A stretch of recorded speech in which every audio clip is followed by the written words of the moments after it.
Unfortunately, over time, the organization has lost those values. And today the situation is clear. I think that for more than a decade, the sister republics of Mali and Niger have been at war against terrorism. And in Burkina, it's been nearly a decade that we have been at war. This organization, which was supposed to create mutual aid and solidarity, we have never received any help from this organization. No soldiers, no logistics, no compassion. Mr. President, we feel like saying we understand that lately the relations have been particularly difficult, that with what has happened, the coup d'etat that have occurred in these different states you just mentioned, Mali, Niger, and Burkina, you might want to leave. And people are saying, isn't this a reaction to the fact that they don't accept that you allowed coup d'etat, that you are leaving and saying to yourself, well, since they don't accept it, we're leaving? Coup d'etat are not done because we want them. It's this way of seeing things that needs to change. You agree with me that having these states in crisis to carry out a coup d'etat and take responsibility is very burdensome. But if we do it, it's because we have a desire to lead our people towards a certain sovereignty, because we know the origin of this crisis. And I think we should be supported. People are proud to cite that there are so many millions of displaced people in those regions. But what are you doing to help them? Nothing. Do you feel that the military is more likely to solve these problems than politicians, civilians? Is that your feeling? Anyone could do it. But how do you explain that it's the military who are taking charge and saying we don't want civilians anymore? No, the military didn't say we don't want civilians anymore. It's out of a sense of patriotism. When the nation is in peril, at some point, important decisions must be made. If it happens that it was the military who had the courage to make this decision, well, that's how it is. In any case, whether civilians or military, we are all children of this country. And anyone who is driven by this feeling of being able to liberate their country could do it. So, it's not a question of being military. Elsewhere, the military has succeeded. And here, too, the military can indeed succeed. So, Mr. President, what do you say to the ECOWAS leaders who say they are leaving because we said we don't want coup leaders among us? There are many coup leaders among them. So it's not a question of coup leaders, it's just a facade. When you say coup leaders, do you mean civilian coup leaders? There are military coup leaders within ECOWAS who today claim to be Democrats. And there are civilians too.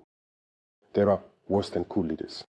There are those who silence their people in silence. ECOWAS turns a blind eye, a deaf ear. There are plenty of coup leaders within ECOWAS. So Mr. President says, okay, we are leaving ECOWAS with immediate effect. Burkina Faso, Niger, and Mali. We are leaving with immediate effect. Mr. President, this concerns a lot of people. What about the movement of people, your populations who are in an ECOWAS country, that you are leaving overnight? How is this going to happen exactly? Because the texts say it takes at least a year to implement all this. But here, you are saying, no, it's over now. It's over now? Yes. First, you say the texts say, but they themselves have never respected their texts. It depends on who you are dealing with. That's what we have noticed. The sanctions imposed on Niger, they don't exist anywhere in the texts. So the first ones to violate these texts are these so-called Democrats. We are leaving, but we remain Pan-African. Anyone in Africa, an African who wants to come to Burkina, is welcome in their home, in principle. But in the opposite direction, it's going to be complicated. Someone who is within the AES, we will talk about the AES in a moment. Someone who is within the AES, we can tell them they can no longer go to Burkina, they can no longer go to Côte d'Ivoire, they can no longer go to Ghana. It becomes a bit more complicated for those who do their business there. We will see, and we will know what measures to take at an appropriate time. Is this departure from ECOWAS well thought out, Mr. President? Of course, very well thought out. It's not a whim. It's not out of anger. If it were out of anger, we would have done it a long time ago. I think we took the time to analyze the situation, to weigh many things, and finally, to decide. So, if it were a whim from the very first moments of certain sanctions, The people have been quite resilient, it must be said. They have suffered. So, during that time, we could have decided in anger.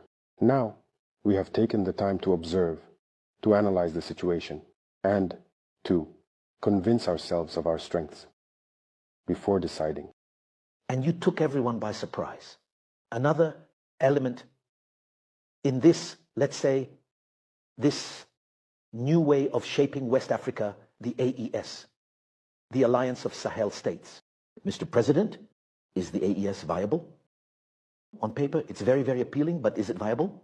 You know very well that it is more than viable.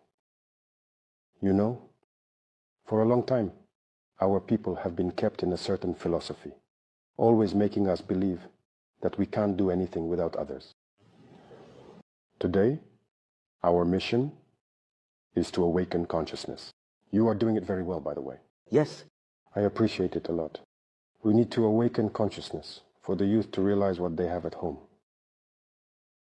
An organization like this, you first need to realize its strengths, weigh its weaknesses, and after this analysis, you decide.